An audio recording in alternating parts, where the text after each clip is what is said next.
Surveys can do a really good job of, not just being one-to-one conversations, but canvassing and capturing feedback from a lot of people at once. And then also the survey is a great way to figure out what to do next. So, if you find out through this survey that you have unhappy customers, pass them to the product management team so they can figure out how to make the product better. If you find you have happy customers through that, then great, let's follow up and try to turn those customers into videos.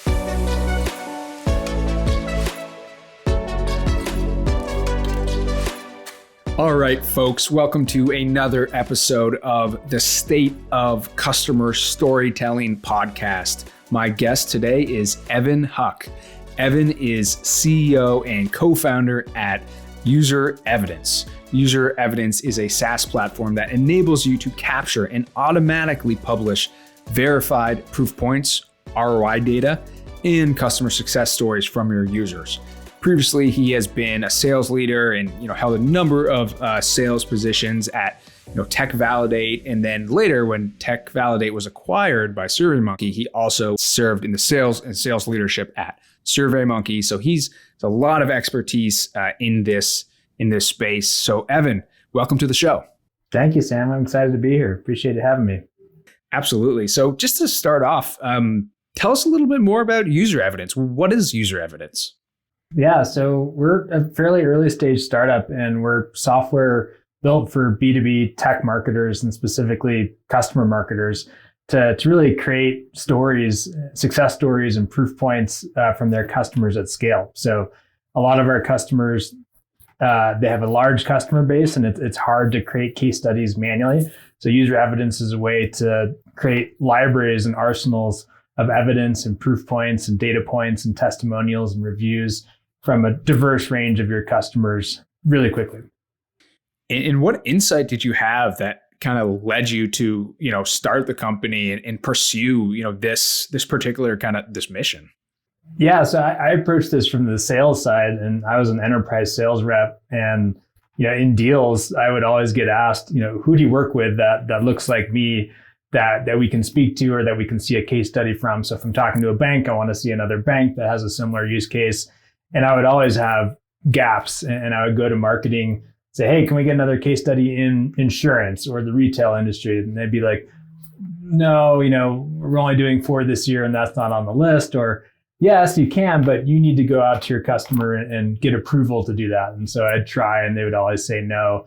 And so all of that was just really painful as a salesperson. I'd imagine also pretty painful for the marketer. And we figured there must be a better way. And in terms of the problem that UserEvidence solves, tell me more. So how are you guys kind of solving those problems? Yeah, so the problem, as our customers would tell us, really it boils down to it's hard to find customers that are willing to go on the record and just share their stories publicly. Particularly if you're selling to larger enterprises, like trying to get a big bank or federal government to go do a case study is near impossible. And then even when you do, it's a bit of a process to interview them, get legal and PR approval to use their stories publicly, have a designer take that interview and then chunk it up into digestible forms of content that sales can use. So the end problem is really typically sales teams or marketing teams just have a shortage of proof points or stories, which might sound like we're missing stories in certain industries we're trying to sell to, or we need more quantitative evidence to back up claims around performance or ROI. And it's hard to do that. So that's really the problem that we're solving. And if we're going to just, I think, take it to the 10,000 foot level, let's talk a little bit about the industry and why, customer evidence is more important than ever, right? And yeah, tell me a little bit about that. Especially for B2B companies, why do customer stories and customer evidence-based marketing? Why does it all really matter in today?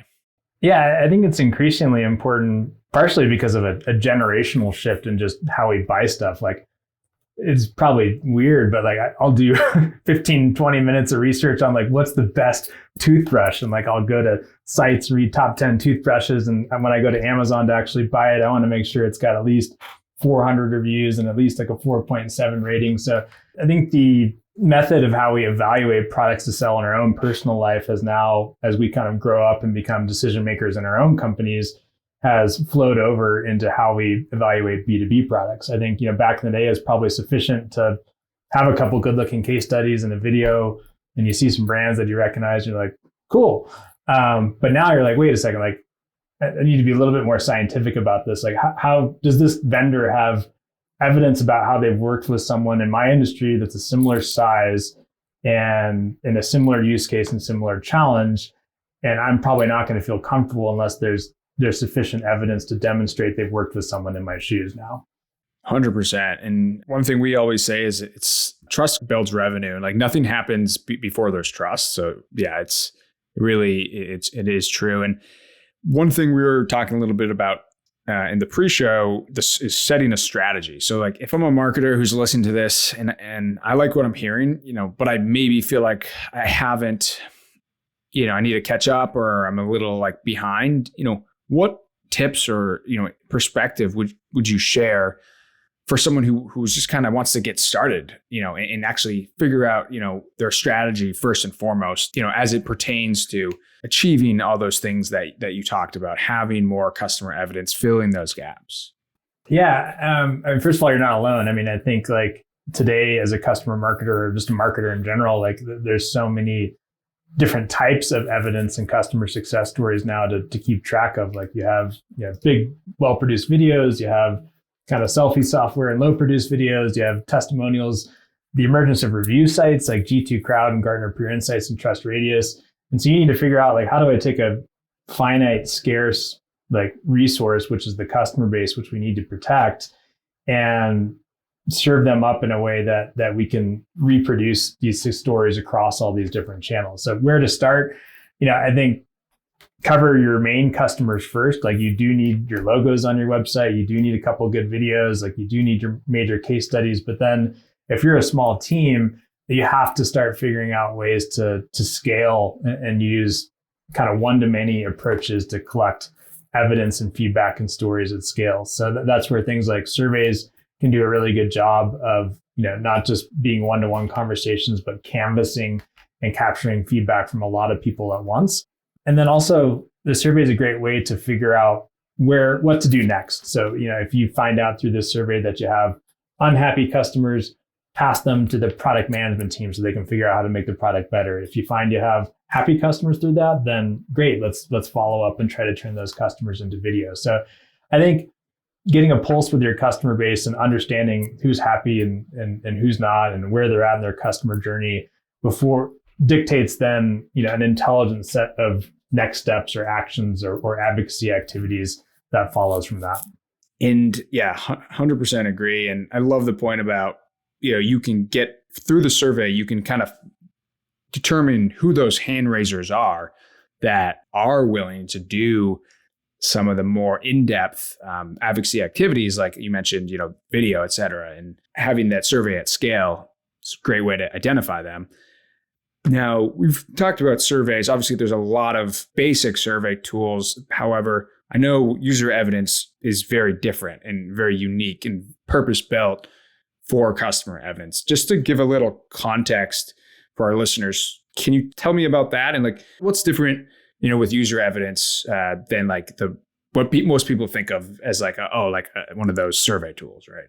Yeah, so, survey tools, like we use Google Forms, we use SurveyMonkey for a variety of different things, from doing market research to even getting our own customer feedback to planning events to getting people's t-shirt sizes. They're incredibly useful for a number of different things. I think what we've done with UserEvidence is use a survey as part of our application, but then we purpose-built a workflow and a set of features around taking survey feedback, particularly happy feedback from customers, but then actually turning it into finished, elegant, branded marketing content and collateral. So the main difference is if you just did a survey and got customer feedback, you have an Excel spreadsheet of data, right? But then that data needs to be cranked, analyzed, and pulled out and then turned into content assets. So we built a process to basically automate the creation of things like case studies, for instance, at the click of a button, where traditionally that would take a person many weeks to come up with a finalized case study.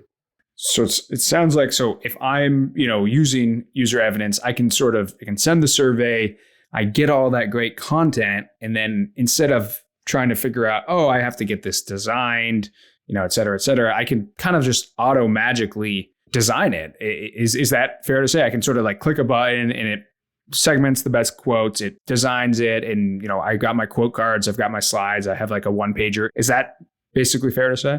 Yeah, that's exactly right. So, we'll take the positive data, so that might be testimonials or case studies from individuals, and transform it into templates, essentially, that look really good and have your brand.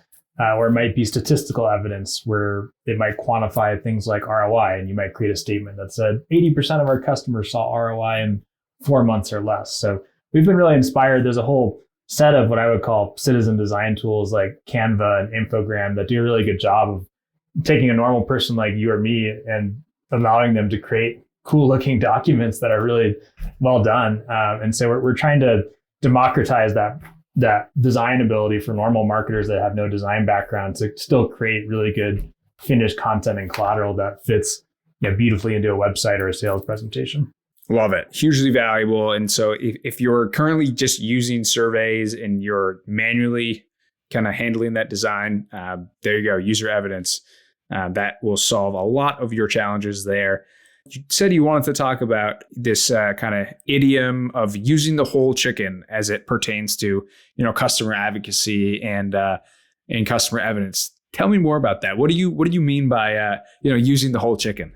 Yeah, my wife's big into sustainability, and like my sister is an organic farmer, so we talk a lot about sustainability in food, and one part of that is reducing waste. And so using the whole chicken means don't just chop off the wings and make wings and then throw the rest of the chicken away. Like, there's a lot of good stuff in that. Take the meat, and then after you're done with the bones, make it into stock and all that. So not to beat the analogy to death, but that same problem presents itself with customer feedback specifically. If you look at an organization, there is a lot of different functions within an organization that wants customer feedback, which is, again, a scarce resource, and the customer base needs to be protected. So you have customer support pinging them about how they can make the support experience better. You have product management and UX and UI design pinging them to figure out how to make the product experience better.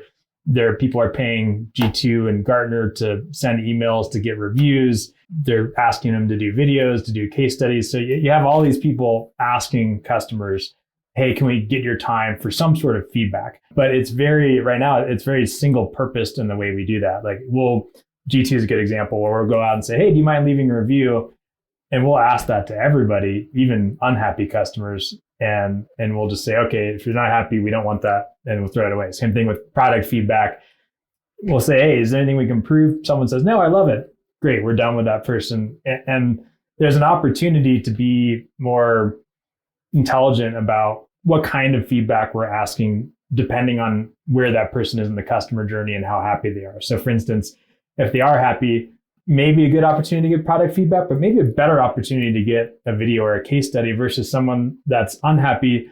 Not a good time to ask for a review if you just crashed their servers and whatever you did, but a great time to get product feedback. So I think we can be more intelligent about the feedback ask we put in front of customers if we can somehow just get some insight beforehand on how happy they are and where they are in their customer journey. Yeah, that makes a ton of sense, and completely agree. And that's a great analogy in terms of, I love the idea of reducing waste too, right? As marketers, that is what we need to do, right? Where everything needs to go a little bit further, and the sort of impetus is do more with what you have, right? Right. Yeah. And extensibility, micro content, all of these things.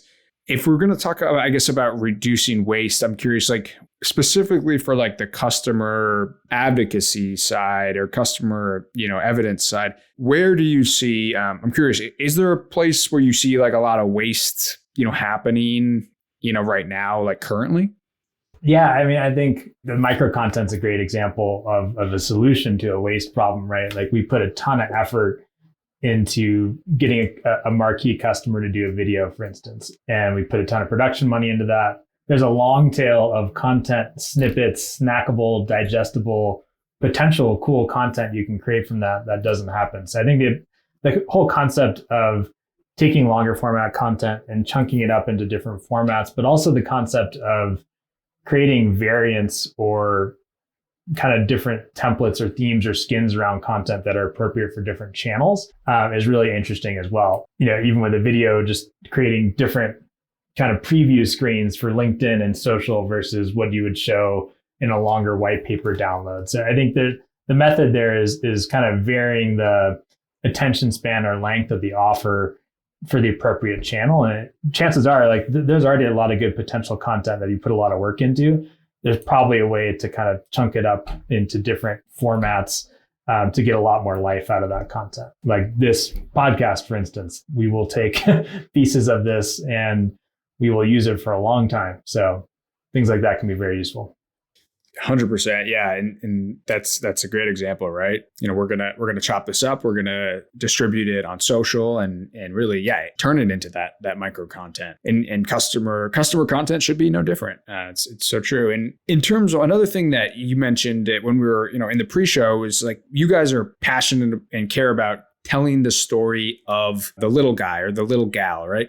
I think you mean in terms of helping marketing teams not just focus solely on those marquee names, and also building your customer stories for those more normal or standard size logos, right, that aren't marquee names. But tell us more about that. What do you mean by that, and why does it matter? Yeah, well, it's interesting. I think part of the reason that's a problem, customer advocacy, customer marketing, I think kind of stemmed originally from kind of corporate marketing, which has more of a kind of brand and communications forward focus. And so naturally, and this is a good thing, like naturally, like their first step when they think of customer marketing is to think about how can we get Ferrari on stage talking about how they're using IBM databases to make cars faster, whatever, like cool stories, big brands that everyone knows, lots of high production value. And that's kind of the gold standard. And if you ask a marketer, like, yeah, we need to get more Ferraris and NFLs and Goldman Sachs on the record and stuff. And you'll talk to a salesperson. This is actually a great conversation I had with one of our customers last week, well-known brand that everyone knows, and they have plenty of great customer stories. But their problem was they had a bunch of reps in APAC, in Japan, that were pretty new regional office. And all they would have is Ferrari and NFL and Goldman Sachs, and they're trying to sell to Japanese companies, and they don't have any stories that are regionally appropriate for Japanese companies. And that's you see that same thing with small companies as well. It's like, yeah, I know how the NFL uses Salesforce to do this, and this, but that doesn't necessarily help me figure out how me as a startup uses Salesforce, right? So there's a relevancy issue. If we focus only on top customers, we're not appropriately representing the diversity of our customer base, and we're not demonstrating that we've worked for someone that looks like that particular prospect. So that's what I meant by like representing the little guys is trying to be more representative of your entire customer base and more accurate with how you've worked with certain segments. I think is one thing that can help build trust and just reduce uncertainty for a buyer. So true. And another thing that I know you're passionate about, and a problem that you guys are tackling, is bringing the data and the statistical proof to customer advocacy, to customer storytelling. Can you tell me a little bit about that?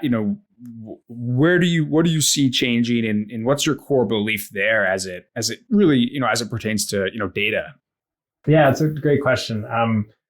First, both are important. Different types of people make decisions in different ways. I think this is why you see a politician, like a presidential candidate, every part of their speech, they're going to say, I talked to David, who's a mechanic in Kansas, and Marty, who's a nurse in Vermont, and they're having this, and this, versus, Al Gore style, get up there and talk about data and climate and stuff like that is sometimes a different way of communicating.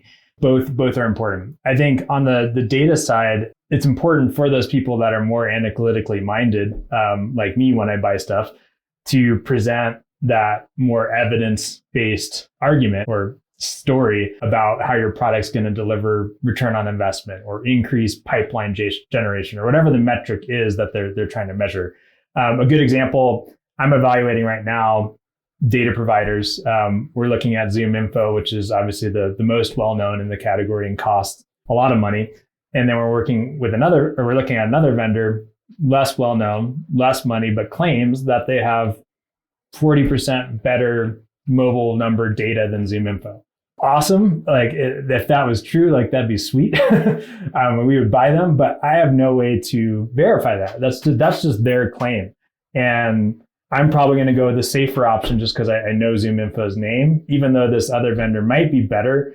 But if they had a way to actually back up those claims with some numbers and some evidence and some examples from actual customers beyond just one or two case studies on their website, I would give them a chance. So I think, particularly emerging vendors, you miss out a lot if you're not presenting, statistical evidence to an analytically minded buyer. Yeah, it's such a good point. It's definitely not, an either or. It's got to Totally. be both. So I think for you coming from like a sales background that's pretty unique, I think. And you have a great perspective. And actually, I have a sales background as well. But like, you have a great perspective on what sales wants out of kind of the customer advocacy function and, customer evidence. And, maybe you can speak to that a little bit. And feel free to, I don't know if you have any interesting, stories to share from your time in the trenches about that. Yeah. That's why I'm laughing. It's I think oftentimes it's what sales wants in terms of content and collateral and stories is very different than what marketing wants, and certainly different than what we actually have. I think for sales, a great example is like one of my previous companies, like we got this beautiful slide deck that they spent, way too much money on. But it looked awesome, had a couple of awesome stories. But then as a salesperson, I'd be like, all right, well, I'm talking to someone in a different industry, different use case. I'm just going to cut this up and make it a little bit different. And so marketing would always just gasp at like how sales has carved up their once beautiful deck into this much more ugly, but tactically useful document that's appropriate for their prospect. Yeah, I think sales, like if you ask them, we want more variety and coverage across different types of customers. Like most of the time, we're not trying to sell to Ferrari in the NFL. Like if we are, great, but like a lot of times it's just there's a poor mid-market AE that has some territory, and there's probably not good representation in customer stories from that industry or that segment. So I think variety is what we want. We want good coverage across different industries, use cases, personas, regions, like we mentioned. I think we also want just short, like our attention spans aren't very high as salespeople. Certainly our prospects, when they're looking at 900 emails a day, the attention span is really, really low. So, the 5-page long glossy case study, well, again, like that. We need it later in the sales cycle when we've earned that attention span. We need little like just headlines, snippets, little attention grabber stuff that we can put in email, we can put on social. That's just super low attention span, but hard hitting. Those I think are two just tactical differences in what sales wants and usually what marketing provides. Yeah, that's a great point. And you hit on, the buyer journey and different stages in the buyer journey, which I think is a really interesting and nuanced topic that is very important. So I'm curious, like, how do you think about customer evidence throughout the buyer journey? Because I feel like it's only in the past couple of years where like we've been thinking about, I think customer evidence throughout the whole entire buyer journey, because it used to be much more of like a checkpoint, they're almost there, hit them with the case study, kick them over the line type of thing, right? Right. Like maybe that was the default 5 years ago. And now, thankfully, like customer content is really just like any form of marketing content in a lot of ways. But I'd love to hear, and of course it has to be through the buyer journey with that in mind. But yeah, I'd love to hear your thoughts on that within the sales process as well, because this sales process is just one part of the buyer journey, but there's very different stages in the sales process as well. Yeah, definitely. I mean, I think the nature of the topic that you're talking about at different stages in the sales funnel is very different. Like, early in the sales funnel, when they're barely aware of the problem that they have and they're just kind of considering even entering into looking at something at this space. And that awareness funnel, that's where like market research does really well. I mean, market research is a form of customer research. Not all of the data might come from customers. Some of it might come from prospects, but showing people, hey, look, your peers are struggling with the same challenges that you are. They're thinking about, evolving to this next stage in their maturity and getting a little bit towards that kind of peer-based almost fear, right? Where it's like, people are thinking about this, like I should be thinking about it, is really interesting. And then of course, when you get later in the funnel and you've again earned attention span, then you can say, okay, here's why we're better than this particular competitor for people in this industry. And here's how we delivered ROI for someone that has a very similar use case to you. So I think that's another interesting use cases for surveys is you can cover a lot of different topics. I think of when you think of a case study, and a review and stuff like that, you kind of think about that end state, right? Like, oh, we used the product, we loved it, we got a bunch of results and ROI and stuff. But potentially equally as interesting is getting feedback and showing data from people earlier in that awareness consideration stage. Like, what challenges were you solving? Where are you thinking about where the industry is going? I think I've seen more and more, which is great, of those kind of 2022 state of X industry reports. And I think those are performing really well because people are interested in what their peers are doing and they want to stay on top of their job function. They want to stay on top of their industry. So that sort of market research data and thought leadership and industry trends data can be really interesting, particularly early in the sales funnel. And that might not necessarily be thought of traditionally as a customer advocacy asset, but it can be customer data. Yeah. And so it sounds like, in the very beginning, like top of the funnel, like customer content is still valuable, but it can't be like the traditional like case study content because they're not solution aware or like in the consideration stage. It's almost like they just need to admit they have the problem or like realize like that it is a problem. So maybe it sounds like the customer content would be more like really just eliciting that pain or like talking about the category. Is that kind of correct?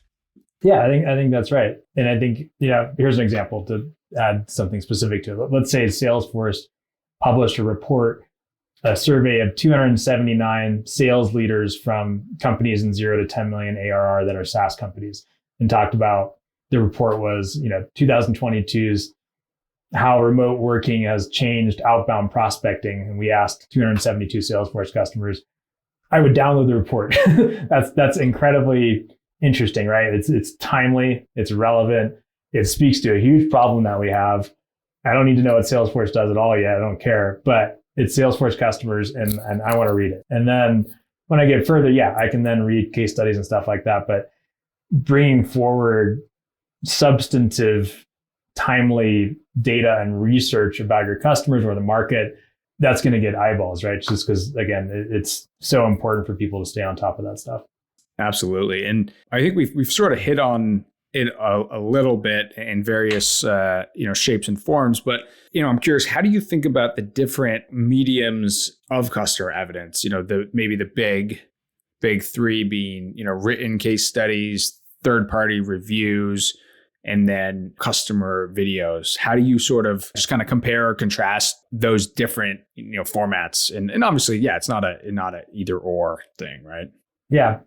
I think really awesome examples of this I've seen integrate them really well. I think if you look at consumer companies like Snapchat and Instagram and stuff like that, like when you're scrolling through your feed, picture, video, little highlighted quote, whatever, like it all just, it feels natural and it flows from one to the other. And I think that's going to be a great experience in a B2B context as well. So I like the idea of, regardless of where it's sourced from, could be sourced from UserEvidence, Testimonial, video, G2, whatever, like starting to integrate all these assets into contextual, personalized microsites or micro experiences for prospects that blend a lot of these formats or mediums, but then also allow engagement and progression within that medium. So for instance, like you might start with a microsite with some of the market research stuff, and then as someone clicks through and gets more interested, maybe it dynamically then morphs into case studies that are relevant for that type of prospect in their industry. So I think, the technology is there. You look at Showpad, Lookbook, or whatever it's called now, Path Factory, and some of these technologies to dynamically present content. I think customer sourced content and evidence it's a vastly more important ingredient today. And I think there's a tool set that enables marketers to get really creative with how they present it. So I think it'll be exciting to see what I think is a much needed shift in getting towards a more kind of digitally native, immersive, engaging experience and presentation of customer evidence. Such a good point for the future trends. So maybe we can say one future trend is more immersive, interactive, ways of kind of consuming the customer content, at the leisure of the buyer. What other kind of trends do you see, from your vantage point as a CEO, as a founder in this industry? Anything else that you are very bullish on that you see like this is the future? And we hit on micro content, but yeah, any other key ones? Yeah, I think the emergence of peer-based research, I think is going to be increasingly important. I mean, I think 10 years ago for most enterprise purchases, people placed a ton of weight on Gartner and Forrester and analyst firms.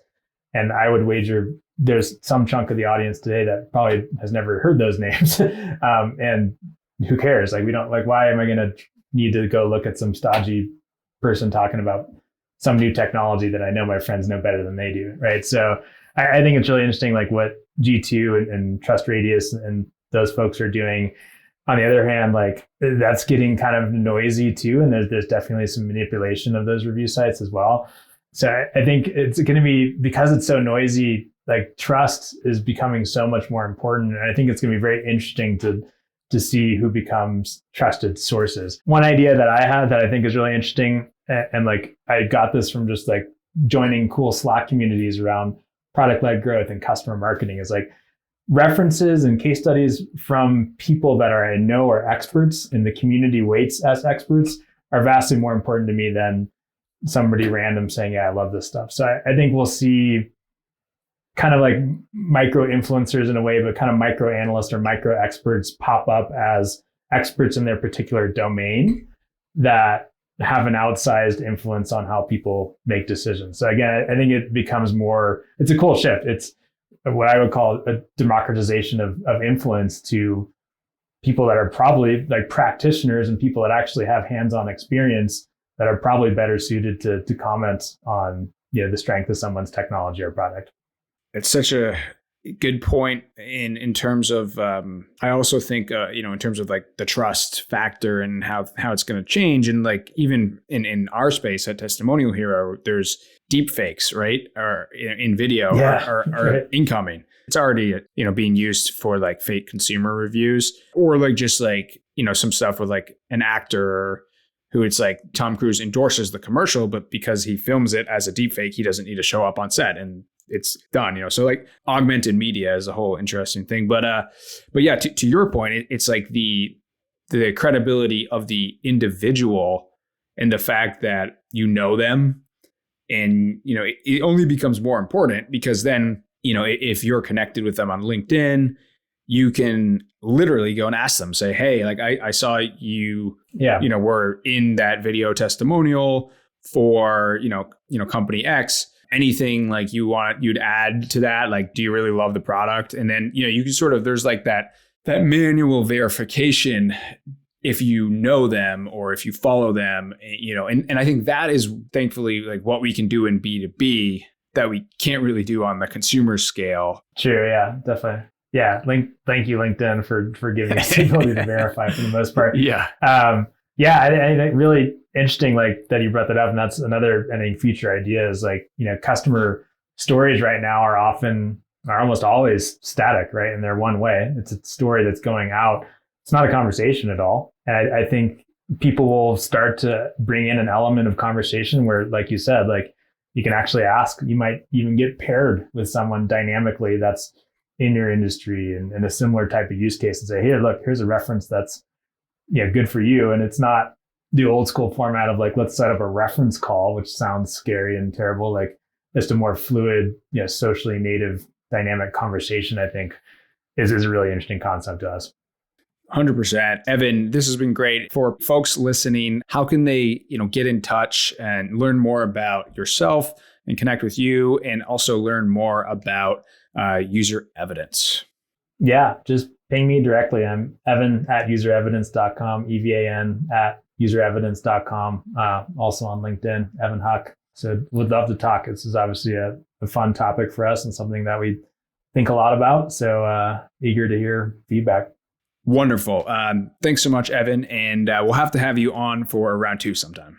Yeah, indeed. Looking forward to it. Alrighty, folks. That was a great episode with Evan Huck of UserEvidence.com.